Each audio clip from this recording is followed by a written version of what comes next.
Welcome back to part 2 of the Power Max Mini Challenge from Castle Combe.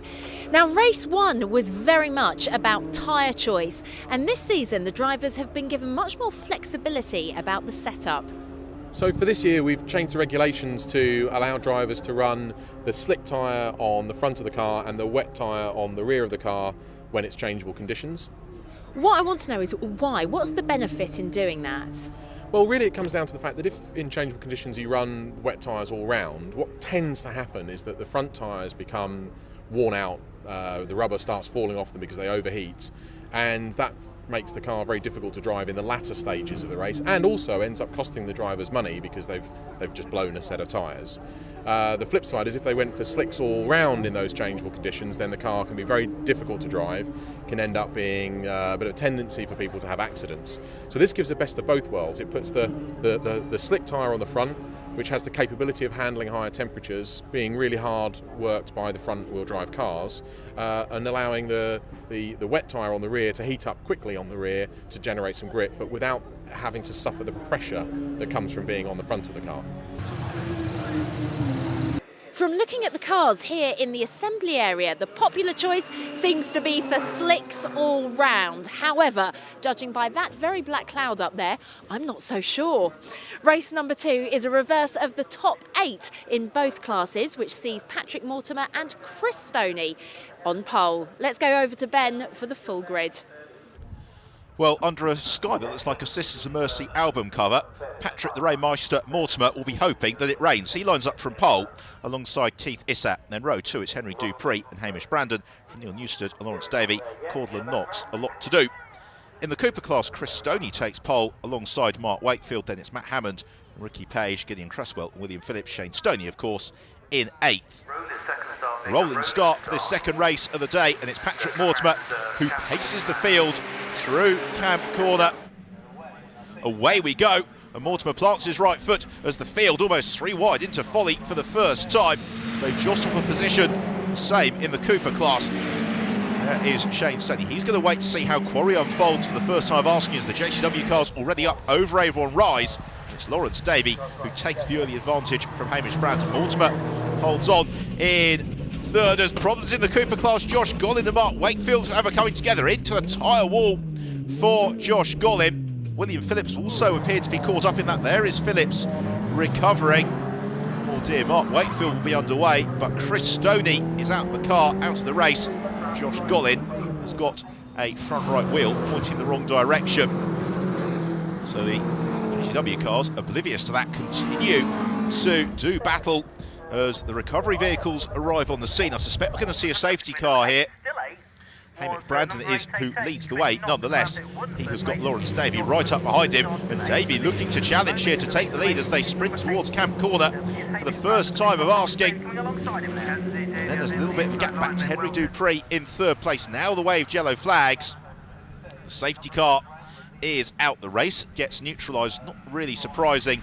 We've got 2 errant cars very close to the edge of the circuit. Or in fact, the red flag comes out now, the race being brought to a halt. And that is the reason why repair work required for the tyre wall at Quarry. The marshals at Castle Combe always do an excellent job. Today being no exception. We're about to go racing once more. And it's Patrick Mortimer then who leads the way from pole, all very congested behind it. It's Lawrence Davey who's been badly boxed in this time around. It's Neil Newstead, I think, who's going to make good the early running. Chris Knox biding his time. They sort themselves out. Luke Caudle's also made an absolutely electrifying start. He is up into second place. So it's Newstead from Caudle, then Henry Dupree, Patrick Mortimer, Kevin O'Connor, and the rest of them. The Cooper class runners swooping through, and Shane Stoney chasing down the early leader, William Page. He has got Matt Hammond and Gideon Cresswell also to concern himself with. As jinking through, the S is on towards Old Paddock. Chris Knox beginning to ease up through the field, and Knox is a very tactically astute driver. He's not going to take unnecessary risks in these early stages. He's seen what has happened earlier on. So Neil Newstead leads the way from Luke Caudle as they swoop through bobbies.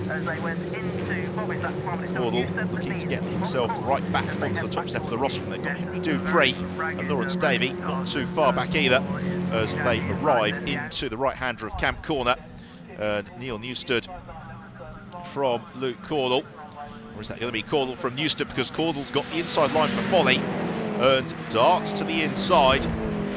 Henry Dupree looking to challenge as well. Lawrence Davey up into fourth, then gap back to Chris Knox in fifth, as Davey very late on the brakes into Quarry and loses it and slams into Neil Newstead. Newstead dispatched into the tyre wall. I suspect his race is over on the spot, and that was fairly hefty contact. I'm not convinced that Lawrence Davey is going to be able to keep going for much longer either. Luke Caudle is then who takes the lead from Henry Dupree and Chris Knox. Then the gap back to Patrick Mortimer, who's doing very well in fourth. He's got Hamish Brandon just tucked in behind him as they sprint on towards Tower. This is a golden opportunity for Luke Caudle, but Chris Knox has already eased his way up into second place. And really the narrative of this season has been the fact that Knox and Caudle are the pace setters. Don't have any more rounds to go either. So there is Neil Newstead. He is fine, at least in body. I suspect mind and spirit slightly less so. Really, there's very little that he could do about that one. So the safety car comes out as his car is recovered to the flatbed. Lawrence Davey also out of the race. A great shame to see those two very quick drivers eliminated. Recovery done, safety car retreats, hopefully for the last time, as we go racing once more at Castle Combe. And Luke Caudle has seen his advantage over Chris Knox whittled away to absolutely nothing. So now really the boot is on the other foot. This is exactly as we had in race one, just a reversal of order. Already you can see Chris Knox really challenging Luke Caudle, and Caudle heavily on the brakes into Quarry, covers the inside line this time around. The challenge here at Castle Combe, because we don't really have much in the way of long straights, is that if you can just stick to the racing line, you can make it very challenging for your rival to pick a way past. And you can see that Knox was speculating to the outside at the S's. No joy there. We go in car with Chris Knox. For all the spectacle outside, he looks very calm and composed at the wheel. He's got Henry Dupree as well challenging him from behind. Hamish Brandon trying to get himself up onto the rostrum as well. So out of Tower and sprint into Bobby's, the second of the chicanes. Very low line curves here at Castle. Really hammer them and then just plant your right foot, sprinting on towards Camp Corner. This leading quartet breaking well clear then of the rest of the field. Caudle not easing away from Chris Knox whatsoever. Knox firmly ensconced in his toe. Hamish Brandon also trying to take advantage of the slipstream given off from the cars in front. In the Cooper class, Shane Stoney, who leads the way from Ricky Page, and then Matt Hammond and Gideon Cresswell engaged in a very enjoyable tussle. Final spot on the rostrum. Chris Williams showing strongly. Wherever you look, there is always racing going on. There is Jo Polly Golden. She is having certainly her best weekend of the season thus far, as she looks to engage in battle with William Phillips and Adrian Norman. Lever having a good race as well. Podium finisher, of course, in the Cooper class. He looks to try and pick his way up the order. Shane Stoney, though, really has been the man to beat all season long in the Cooper class this weekend at Castle Combe, proving to be absolutely no exception whatsoever to that. So the Cooper class sprinting on towards Tower. The race leader, Luke Caudle, sprints across the start and finish line, and Knox is appreciably close this time around through Folly. Already you can see Chris Knox looking to line up the move, possibly over Avon Rise. He jinks to the inside, goes alongside Caudle on the brakes into Quarry, and Luke Caudle braking very, very deeply. Knox gets the car slowed down as Caudle slithers wide, and Chris Knox darts through. Henry Dupree follows as well. They accelerate on towards the S's, and Luke Caudle, in the blink of an eye, goes from first to third and maybe even fourth if Hamish Brandon can sneak past. Well, Chris Knox did everything he needed to do. He forced Caudle to overcommit on the brakes into Quarry.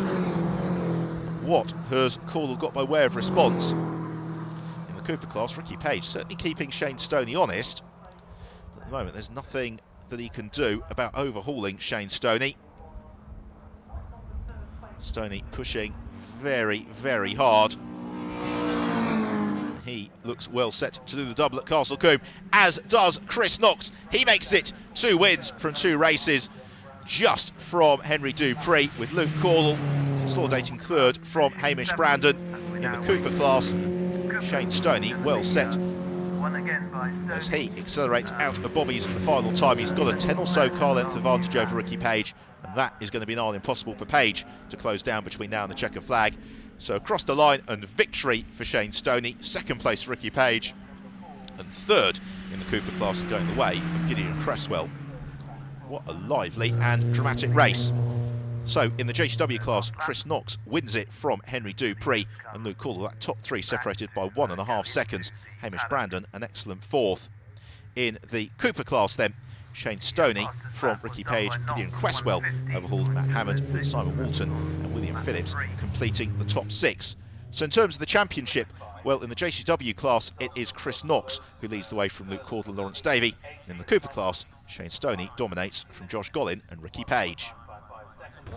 An excellent weekend of racing then at Castle Combe, and time to celebrate on the podium with the champagne and trophies, and also the Sunoco Driver of the Day Awards going to Chris Knox in the JCW class and Joe Polly-Goldin for the Cooper cars. It's been a massive learning curve. Obviously this whole season's been a big learning curve for me. The only real difference this weekend's been that Lawrence sat in the car with me. It's the first chance we've had for someone else to actually sit in and sort of just give me a few pointers. So it made so much difference just knowing that little bit extra that I can get out of the car, and it's got me right up in sort of into the pack now, so really good.